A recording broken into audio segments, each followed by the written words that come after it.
If you want to learn more about crappie fishing at Lake of the Ozarks, today's guest is the perfect resource. Year-round professional crappie guide and tournament angler, Terry Blankenship.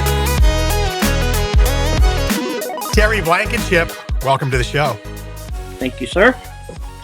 So you and I met a couple of weeks ago at the Let's Go Fishing show, which is a massive show out in Collinsville, Illinois. It's 10,000 plus people visit those vendor booths over the course of a weekend. And it's a neat thing for people like me who are just big into fishing to be able to wander from booth to booth, brand to brand, and, talk to pros like yourself and, pick up some tips right there on the spot. So thanks for taking a few minutes to, share a little of your Lake of the Ozarks crappie fishing knowledge with us today.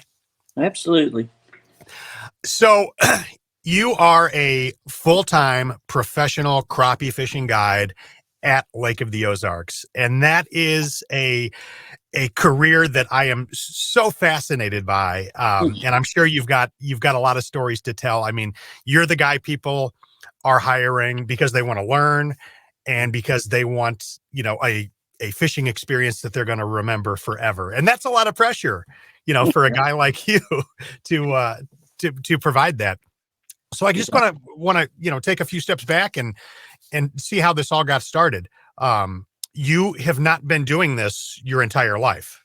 No, I started guiding in '98 whenever I actually decided I wanted to do a little guiding on the side, because I've always been in construction down in like the Ozarks, and I probably up till about 3.5-4 years ago, I was still in construction. But I was at the bait shops around the lake. I was always going in and seeing what's new and talking and seeing what's going on. And there was a guy with the St. Louis Post. His name was Tim Rankin, and he is the sports writer back then. Right. And he wanted to do a crappie article. So one of the bait shop guys set him up with me. And so we go out and fish, and I tell him that I'm wanting to start a kind of a part-time guide business for crappie. I really don't want to chase the bass too much for guiding, because I tournament fish a lot, and I just don't want to burn those bass. And I don't have to do this at a full week schedule like some of the guys do. So, I'm really more of a 2 to 3 trips a week type person.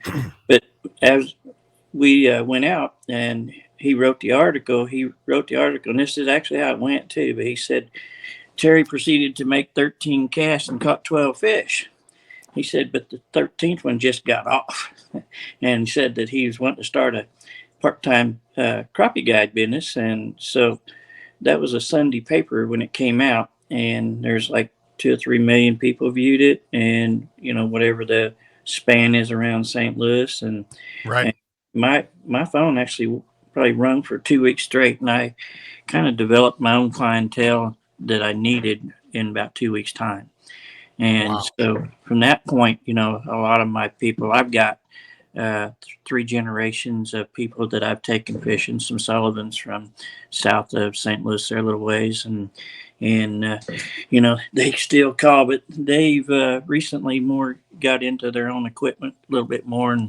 And I run Humminbirds and Minn Kota products, and the Garmin product's really good, and it's really took over the world of fishing for the last 2 or 3 years. But the Humminbird on the live side of things, and the Humminbird is getting really good. I just went out today, and I have been out in the water for a couple of weeks because I was getting my tarp modified, and then I got my boat wrapped and just got it home yesterday. So I was needing a fix, so I got out there today, and it was a pretty good slaughter. I mean, I had a lot of fish today, and I had a couple different patterns going on where I would catch some in 20 to 30 foot of water, and I had some I could catch with a bobber. So it was just one of those days whenever you just had to hit the right territory to catch the right kind of fish. But back to the guiding, that's basically what I did. Is I just do a weekend stuff. And I lived in Iberia, and so I didn't have a chance to work and do anything in the evenings here through the week. So once I moved down here in '98, I think I actually probably started guiding before that. But anyway, in '98, I think is when I did move down here. and I could pick up a few jobs through the week that way. And so, but it's a passion that I've got for crappie fishing. I do pretty well bass fishing, but if I got my crappie rods in the boat and I go out bass fishing, and then they can be tough most of the time, and I see a school of crappie somewhere, I just about have to pull the crappie rod out. So for whenever I get serious for the bass fishing, I have to leave my crappie rods at the house because I can't hardly resist getting the crappie rod out to get after them. And but that's the bass fishing. I love it too, but it's really a hobby. But crappie is my passion. So, crappie specific guides. I I spent a couple of weeks trying to locate crappie specific guides Mhm. around Missouri at the various big lakes. When we were looking for guys to do fishing reports, and they are not easy to come by. So, I mean, in addition to crappie being maybe a bit easier to catch and a lot more abundant, um, Mhm. from a business standpoint, I mean, there's not if you look up fishing guides for Lake of the Ozarks, there's not many crappie guys on there or crappie specific guys. Right. Yeah. Most of them that probably is trying to stay busy, all week long, has to pick up. Uh, Maybe the spoonbill may be at certain times of the year whenever you get the season for it, and someone likes to do the catfishing and then the bass fishing. So you got the alternate. Jack, he even fishes for gar. Jack fishes for everything. So I've always been impressed with Jack's will to go out and fish for anything just to keep himself busy, and he catches a lot of fish. So he's an awesome to he's a good friend of mine. I really Hmm. enjoy talking to him, and we get a little competitive once in a while on our fishing, but other than that, it's just part of the fun. But the crappie guides, I don't know that many either, and it is uh, a good fish to be able to go out. On my website, I say, uh, if we don't catch any fish, you don't have to pay. And I'm serious. I don't even want to get paid before we fish either. I've always been the guy that I don't want to get paid till I do my job. And so I've always been kind of stuck with that in my head, and I'm good with it. But on my website, I say if we don't catch any fish, you don't have to pay. But since 1998, everybody's had to pay, so we're going to catch fish. And so, it's just, I know my way around pretty good with the crappie. I love to get after him, and I was blessed with the passion and blessed with the skill, and I'm blessed with a lot of good equipment. I've worked pretty hard to get a lot of good sponsors, and I run the top of the line equipment. I've got the best you can put on the boat. I feel like, I just sometimes I feel like just I need to pinch myself because I got such good stuff, and I had like the electronics today was a new software update, and it was the Hummingbird Mega Live, and I've gained a little bit more ability with it. And since I started putting the Mega Live to work, I feel like I'm probably catching 20 to 30% more fish, and I was catching them pretty good prior to that. But it's just sometimes you think it's almost too easy, but then it's still fishing. One day you go out and they'll make you work for it, and that's the part I really enjoy. I like to figure them out. And so I've had a lot of trips where we go out early and kind of have a plan and find out that plan really wasn't working out, but I manage most of the time to figure out what it's going to take to catch them, and they can move every day sometimes at certain times of years. So again, that's what I love to do. What, in your opinion, are the best months for crappie fishing at Lake of the Ozarks? Whenever it comes right down to what people think, it's April. I've had a lot of people say, do they bite in the summer? And I'm like, they got to eat. But April is a huge month for people to want to go fishing. And it's really a good time for people that maybe don't want to hire a guide or don't have a lot of time. They can just come down, and if they've got a boat or if they got a dock, you just go down the banks. And that's one of the time of fishing whenever I struggle. I don't feel as feel like I can dominate the fishing as much during the mid part of April when they're spawning when they get on the banks, because I'm like everybody else. I have to just go down the banks and find them. Now, again, my electronics has gotten so good, a lot of times I can spot those fish that's spawning, so it makes it definitely easier now than it was. But, we used to really deal with a lot of history. I mean, I've been fishing this lake for over 40 some years, so I've got a lot of history. And what it boils down to is, a lot of those banks will have fish on them almost every year. And sometimes with the water conditions, it could change it. You could change your territory, because it could be muddy or the lake could be higher, it could be lower. There's a lot of variables there. But what it boils down to is you can pretty much start with history, and whenever they say spawning, you look for pea gravelly type banks, and maybe if it happens to have a little brush or something around it, and maybe a 30-degree sloping bank, not a real steep bank. It's just those are the kind of things I would advise people to look for, is just go to a lesser slope bank, maybe get halfway, 2/3 of the way back in coves, maybe 3/4, but just try to find that little pea gravelly type of spot and start there, and then work on it from that point. So you say people think April. Yeah. What do you think? Oh, I love fall fishing. November all the way up into January can be absolutely unbelievable. And weather will mess with that sometimes too. But this year it's been from November all the way through January. It was just crazy good. Yeah. And I've seen a lot of bobber fishing, a lot of shallow fish. And electronics again is probably now I've caught and fished a lot for shallow fish for a long time. And there's a lot of times it was a little trial and error, but now I won't fish unless I see them. And electronics is, gives me depth and distance and the whole bit. And so, but November, I feel like around deer season, which is middle-ish of November, is kind of I think that's their time that they're trying to fatten up for the winter. They just kind of go into a heavy feed about then, and they're a lot easier to catch.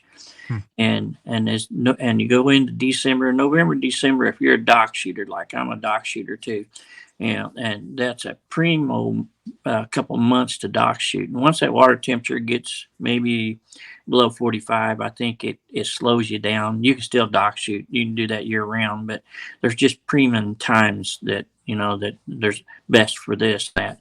But they're just real active in November and December, and can go into January depending on the weather again, water temperature and conditions.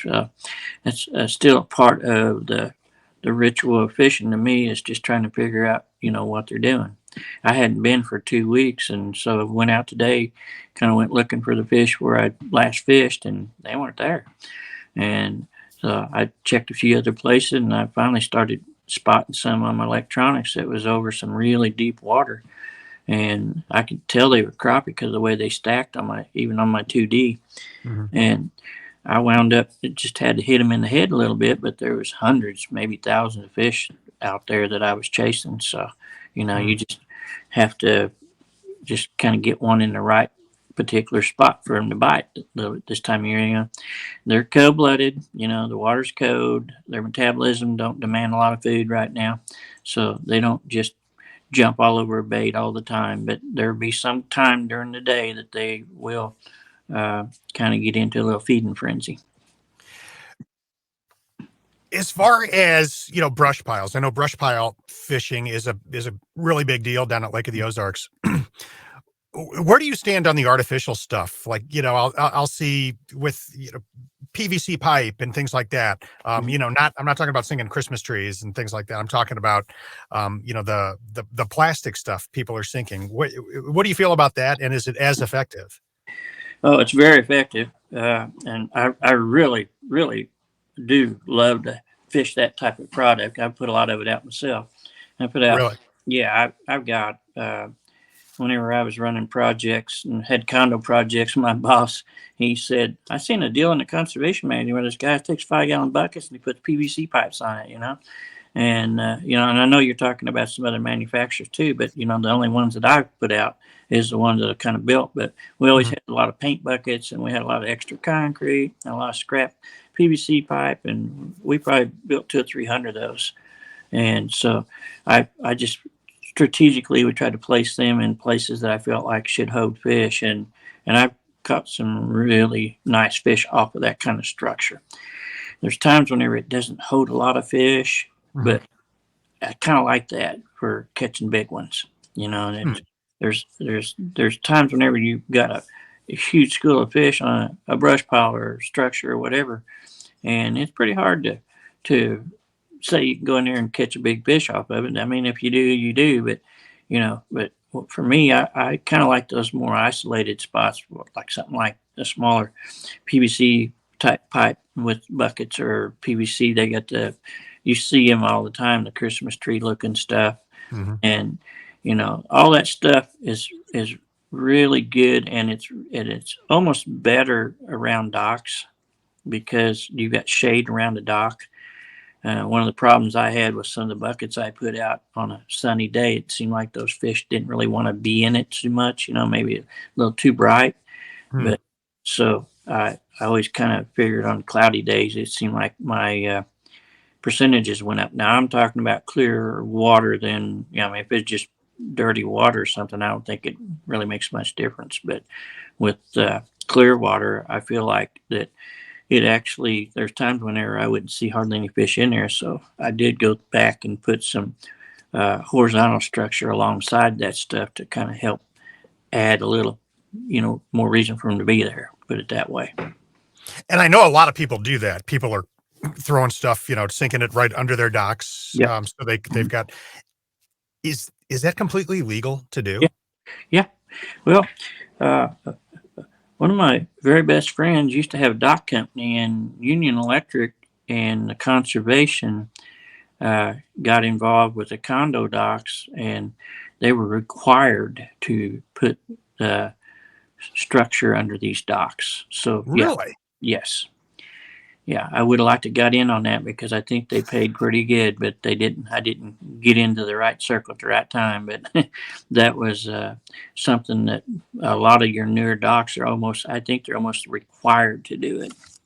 Interesting. And I wonder. I'm trying to think like what their reasoning is for that. I mean, I know it makes for great fish habitat, but how did that become a requirement for a condo? You know, Yeah, I don't really know how that happened either. I'm not real interesting. sure. I'd have to dig into that a little deeper myself, but I know it's fact because Yeah. uh, my buddy was the one that helped a lot to do other things for UE, and UE I think is what is, maybe he was the one. I'm not 100% on this, but I think maybe UE is the one that requested it. I'll be darned. They own the water. I mean, Union Electric. They own the dam. It's Yeah. not for lakes, so it's definitely something. And that's one of the issues that we got into recently is somebody made the comment that you weren't allowed to get within 100 foot of a dock, and I've had people tell me that I couldn't fish under their dock, and Yeah. I'm the farthest thing you can be from being controversial. I don't want to be there. I get into controversy, but I always try to avoid it. And whenever people tell me I can't fish under their dock, I say I can. I don't want to bother you, but I can fish under your dock. Because you don't own the water. Oh yeah, I own the water, everything underneath this dock, and the truth is they don't. I mean, you could call a water patrol or anybody and find that out. And so that is a little bit of an issue, but there's another couple $100,000 docks out there to fish if you have one Sure. that give you a little trouble with. Yeah. Yeah. So I'm the type of person that I make it down to the Ozarks a handful of times a year if I'm lucky, Mhm. and I do not own a boat. If I might go out with Jack or somebody else down there for a day, but for the most part, it's me and whoever I'm down there with fishing off of the dock. Mhm. Um, what are some pointers you could give somebody in that situation to, have a little better luck finding the fish to begin with? Because I mean, it may take us a day to finally get those crappie to start biting, and the dock is not that big. You know what I mean? Yeah. Well, It could involve maybe time of year. If it's in the spring, you kind of want to maybe check and see if there's any kind of structure brush on the backside of the dock, close to shore.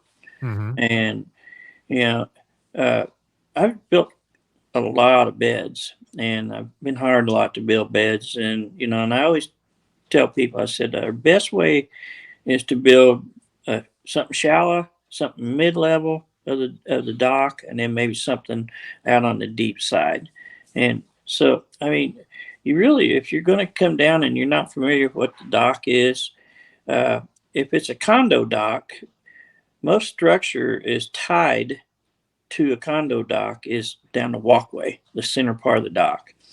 And so, you could just go down through there and just kind of fish those slips as you go and try to get a feel for some depth. Uh, on average, depth on this lake to fish, I tell people just start at 10 foot. Now, go 10 foot and fish that depth for a while. And when I'm saying 10 foot, if you're throwing a 16th ounce jig head and you're throwing it out there and letting it free fall, it's about a foot a second. So give it 1,000. I go 1,001, 1,002, so forth, and get to 10 and I stop it. And I'll play with that depth a little bit. And if that don't work, I may move it up or maybe do either up or down, either way, but 10's just a real good number to start with Okay. any time of year. But the walkways is going to be really good. And it's become where a lot of people don't put too much brush out on the outside of the docks. It's if people do, it's somebody coming from a boat and putting it in. But a lot of structure is put right under the docks or kind of in front of the boat slips. If they got any way of knowing how deep it is, you can kind of piddle around. And there again, in front of the boat slip is that walkway. If it's like a marine dock or a condo dock. Right. Now, if it's just an individual dock, somebody got a couple slips or three or whatever, I would still probably start right in front of the boat, right at the front part of the slip. Mhm. And that's kind of a dark zone. Mm-hmm. And crappie are pretty light sensitive. So, I don't count on fish being up real shallow out in open water that much. But if they're under a dock, they can be a foot or two deep, under the foam.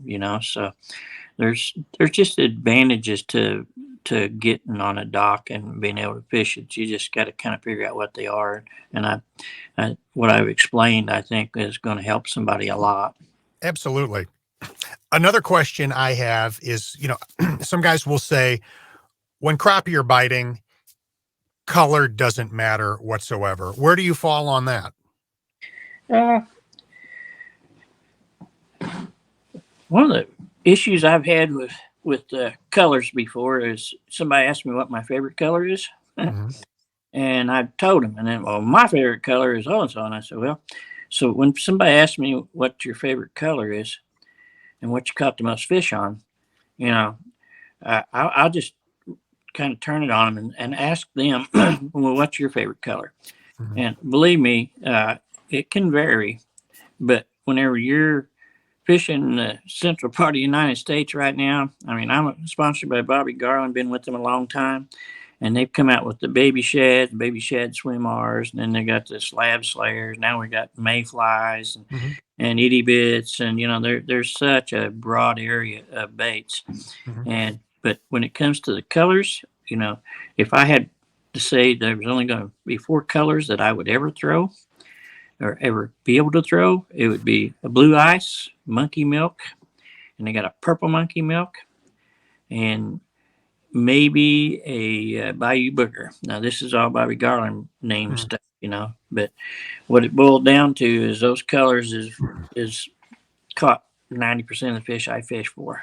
Interesting. Mm-hmm. Well, I'm gonna give a plug for some of our stuff right here. So this is one of our lure kits. This particular one, 210 pieces in it. Also has some jig heads down on the bottom, but it's baby shad made in Missouri by Tackle HD, monkey milk, blue ice, Cajun bug, electric chicken, and threadfish shad. You get 40 of each of those. These are available now Yeah. on tacklehd.com. And that's a fantastic bait. And that's what, of all the guys doing our crappie reports this year, I know there's a variety of things out there, but what the guys keep talking about, at least this year, is these baby shad. Yeah. And I know there's a lot of them out there, but that seems to be, for anybody watching, if you haven't been playing with the baby shad, give them a try. That's what all these professional fishermen are. That's the only thing they're using. Yeah. Well, that color selection you had there was really good. Yeah. Yeah. Like I said, bait kits, we've got like 5 different bait kits currently available. We've got one with trout worms, and then we've got several bass baits that come with bullet weights, hooks, the whole deal. Terry, something interesting I saw on your website is you mentioned that you have gone years now without using live minnows. Is that you just don't like to mess with them? I do, but Yeah. I will outfish a minnow 90% of the time. You know, that's part of a lot of the people that I take fishing. You know, I try to teach them the art of artificial fishing, and you know, there's a lot more to it than just going out and throwing it. You know, and I teach them. You know, I won't. I always provide the equipment for fishing because you know I want them to be set up the same way I am. I don't want them to bring 10 tackle boxes and a bunch of Right. stuff that 10, 15, 20 pound test line to try to catch a crappie. And so for me, I just like to keep it, you know, pretty much the same. And one of the arts of crappie fishing is the techniques and stuff that I teach them. You know, I'll do a lot of different retrieves. I've got reasons why I will put a bait in a certain zone above fish, and you know, it, it's just I just don't hardly. It's hard for me to. I don't even remember the last time we didn't catch a limit. So you know, Yeah. we're gonna catch them. That's just how I am. And it's how I feel, and I don't want to deal with the minnows either. You know, especially this time of year.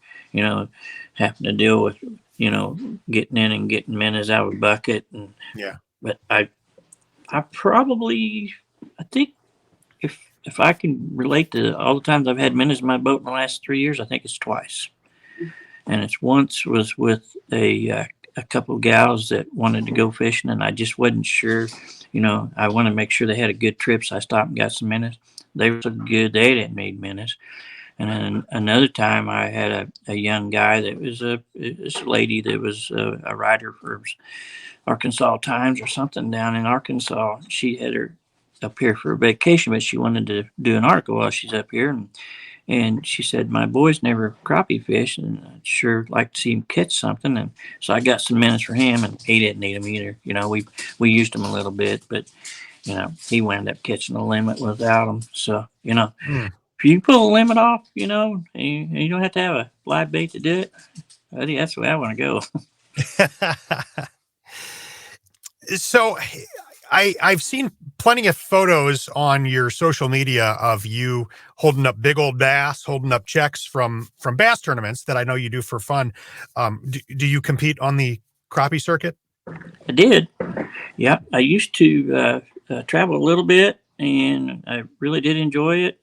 And uh, I'm a little different cat, I guess, because whenever they started where you could use trolling, you know, like they was trolling with 8 rods and stuff, I didn't want to do that. You know, Mm. I bought them and we went out and we used them and we caught fish, but it was just something that just didn't fit me.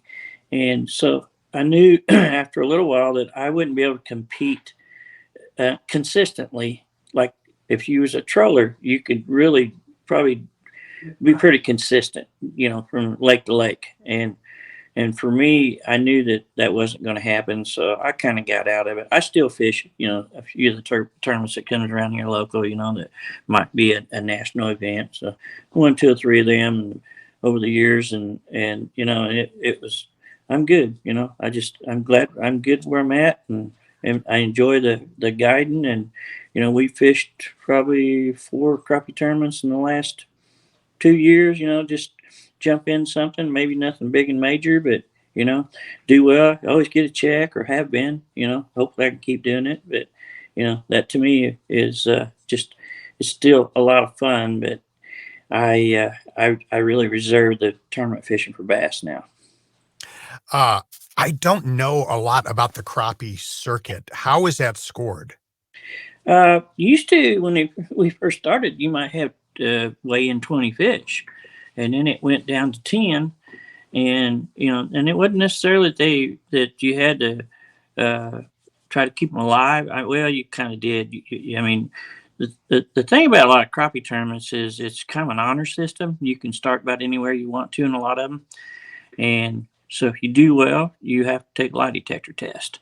And so that is the only way you can offset and keep the tournaments running pretty good, I think, is Mhm. to open it up to where, you're going to have to pass the test to get a check, and 99.9% of people won't cheat. But there's always that one guy there every once in a while. It's kind of like those guys and the walleye circuit up last Yeah. year. They raised such a stink on tournament fishing with what they did is every time that we got a check, and I think we got checking bass fishing from August till December every tournament we fished, and almost every time if we posted anything, somebody said, "Well, how much lead did that take?" And that was so frustrating to me, because I tried so hard to do everything the right way and Yeah. honestly enjoy it, and then somebody like that just puts a stink on our tournament stuff. But it's kind of going away a little bit. But I knew when that happened that that was going to kind of create a lot of issues, and it did. Um, so most of them now they're 10 fish and they don't have to be alive and Uh, it's just a yeah, total weight and then maybe like a big fish on top of yeah. it. No, it's actually changed. Didn't finish that story, did I? It's down to seven, Okay. and they got to be alive. Okay. And you have to try to provide some type of a cooler or something if you're having to travel and oxygenate them and just keep them alive. I mean, it's become a lot more conservative, conservation minded, Yeah. and which I really like because most people just say, we'll just eat them, and they do. I mean, but there's a lot more crappie tournaments now that they try to release them like we did the bass. And but there's so many crappie that you're not hurting the population too much. I don't think whenever you're taking them out for tournaments. We've had quite a few tournaments where we have a fish fry afterwards, and those are really good. I mean, when you come in from fishing, you're hungry, and you do a weigh in, you got a chance to get a check, and then you get fed some fresh crappie, and whatever goes with it. So they really make for a good tournament like that. Does that circuit pay as well as the bass fishing circuit? Some of them does. Some of them pays really good. I think we fished the Surdyke when uh, they have one every year here. Uh, I think we made 1,200-1,500 bucks. And we took like fourth place or something. On a boat, didn't you? Uh, uh, my wife said we won a boat, but that wasn't when we won a boat. That's funny. Um, I'm glad you mentioned your wife. My wife and I were having a conversation a few minutes before I jumped on for this call. Uh-huh. We're going on a vacation in a few days, and Cool. I've got a trip with a guide it's a guide on a river Mhm. in Hawaii. It's a Whoa. it's a bass fishing trip, and it's In largemouth, Hawaii? smallmouth, and peacock. So we will see. And anyway, I've got to pay the guy the difference after the deposit. I've already paid a deposit. And she was like, well, what do you tip? And I was like, I would think standard is 20%, just like any, that's kind of service industry. Yeah. Um, as a professional guide, what is kind of the expectation for a good day? Uh, here we charge about $100 an hour for a Mhm. couple people. Right. And typically, 4 hour trip, most time a 4 hour trip, we've pretty much got what they need, if they want to keep them. Mhm. And it varies. I mean, it can be pretty extravagant at times. I think it's more to do with how good of a trip you got How taken much on. fun you had. Yeah. Mhm. And I've had some good trips and I didn't get no tips. And I've had some just mediocre trips and I got good tips. So, Yeah. 20% is probably a decent, a decent area to 15-20%. It probably is pretty close to where they would feel comfortable with if they felt like they did a good trip and you give them a tip. Gotcha. All right. Well, that's what I was pretty close on that. I Yep. said, Oh, I'd I say that's said, about money. all right. So Terry, one thing I know, I want to let you plug is this thing right here, which is your signature jig. Tell Yep. everybody about this. You gave my son one. You had little sample bags with one in it. You gave my son Oh, one at that's the right. Let's Go Fishing show. He was so Yeah. excited about that, and then I bought a bag. So it's cool. So tell everybody what this is. Okay. Well, what it is a screw lock jig head.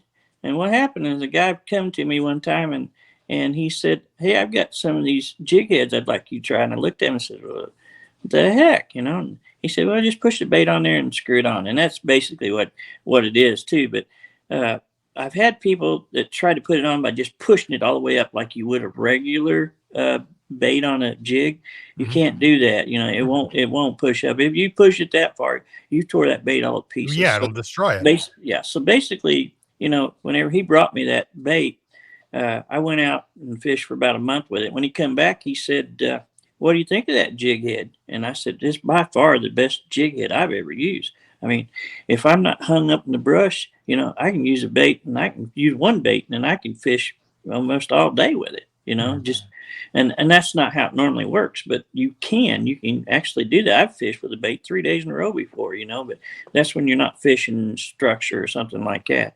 But what it boils down to is you screw that bait on there, and you get it in position where you want it. And I have not, but maybe once in my maybe a 4 years period, ever had a bait come off. And that was just probably because I had it so tore up. I had one old boy that was on a guide trip, and that bait was hanging there and dangling and tore and ripped and everything else. And he said, "You think I ought to put a new bait on?" I said, "Well, you're still catching fish, right?" And he said, "Yeah." I said, "Well, give it another throw." And he caught a 15-inch crappie that next cast. And that's a big one here. I mean, it's a big one. And I said, "Well, that proves that point, but it's kind of a profile thing too, whenever you got the right bait." And I'm a big believer in profile baits too, like the baby shads are so close to mocking our shad. And then in the summertime, whenever they hatch out, that itty bit small bait it'll dominate the big fish bite. And then this time of year, it doesn't hurt to throw a big bait. So, I'm talking 2.5 to 3.5 inches, even, and just for the fact that that's about how big our shad are. But that screw lock jig head is, people that try it, that's why we sell them in 5 packs, because they're a little expensive. But people that try it, I said the best thing to do is to see if you actually like it, and if you do, we got where we can sell bulk. Mhm. We're 25 to 100 in a pack and save several dollars on a bigger pack, and 9 out of 10 people they wind up ordering a bulk pack after that because after they use it. Now, if you're fishing in brush and light line and you're hung up a lot and breaking a lot of stuff off, it's not the bait to use. I mean, Right. I'll That's still tell you. going to happen. Yeah. Yeah. Now I'm a dock shooter. All right.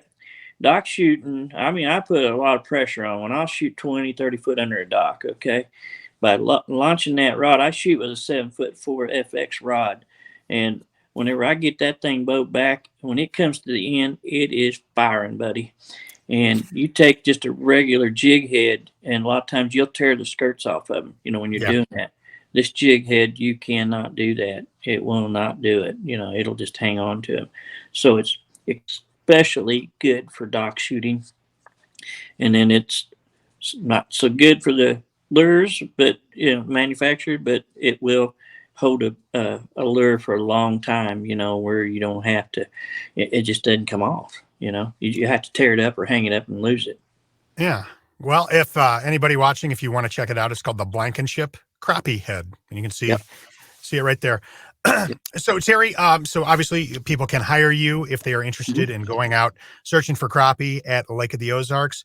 They Mhm. can also hire you to teach them how to use their electronics and kind of get the electronics zeroed in. You will do that too, where Right. it's less than a guided fishing trip, and you will actually meet them, get on their boat, Yeah. and do it with their stuff. Yeah, I'm doing that in the morning with a guy. He's got some Solixes, and he said that something's gone astray on it. uh, the electronics are kind of like computers, Sometimes Yeah. they just need to be turned off and turned back on, or you got to reset them, or something of that nature. And and I can do all that, and I can tune a lot of graphs that people never thought that they could see what they see after I get done with them. But there's also the graphs that aren't properly, maybe the transducer's messed up or the wiring's messed up. Internally, I can't fix that. But if it's just settings, buddy, I'll get you fired up. There you go. Yeah. But I'm Terry? mostly hummingbirds, that's my gig. And I've done the Garmins and I've done the Lawrences, but it takes me a little longer to figure out where the settings are at. That's what it's really all about, trying to figure out where the settings are at. So people can reach you through your website. Is that the best way? Yeah. It's terryblankenshipfishing.com. Mm-hmm. You do it all year round, both things. You do the guided trips all year round. This is Yep. this is your full-time thing. Well, that's That's awesome, it. Terry. Yep, I am. I've definitely got the dream job. Absolutely. Mhm. Last question. What's the biggest crappie you have caught at Lake of the Ozarks? The biggest one I ever caught, I didn't weigh it, but I was in a bass tournament and I caught it on a jerk bait. And that's how most of your big crappie get caught out of this lake, on a jerk bait by bass fishermen or spinner bait or something like that. But it was so big whenever I was in a BFL, and my amateur partner was from Arkansas, which, they got some pretty big crappie. Whenever I caught it, I thought it was a white bass, and I even called for the net. And then when we saw it flash, he said, "Oh," I said it's a white bass. And he just went back to the back seat. And I flipped it on the deck and looked down, and I said, "A big old crappie." And that old boy, he looked down at it, and he said, "Man," he said, "I've never seen a crappie that big, and I'm from Arkansas." I don't know how much it weighed, but it was in the 2.5 plus range, and that's a big crappie here. Yeah. That's I awesome. caught a lot of 2-pounders, but that one was exceptional. Outstanding. Well, Terry, this conversation has been exceptional. I want to thank you so much for giving me a little bit of your time. And like I said, if anybody wants to reach out to you, your website, terryblankenshipfishing.com. Yeah. Yeah, and if you want a phone number, that's the quickest way. Go for it. Give them 573-480-2835. And a jig head is sold through Apex Tackle Company. You got to look under Apex Company, apexco.com. And so that's the easy way to order them. Or if you're at the bait shops, a lot of bait shops around all of the lakes got them, and they're getting kind of scattered around. So yeah, sometimes you can find them, sometimes you can't. Awesome. Terry, have a good day, buddy. Thank you much, man. Before your next crappie fishing adventure, visit tacklehd.com. Click on the Pro Striker Baits logo at the top of the page and find everything you need to catch your next limit of crappie. Grubs and baby shad in a huge variety of colors, all made right here in Missouri. That's Pro Striker Baits, available right now at tacklehd.com.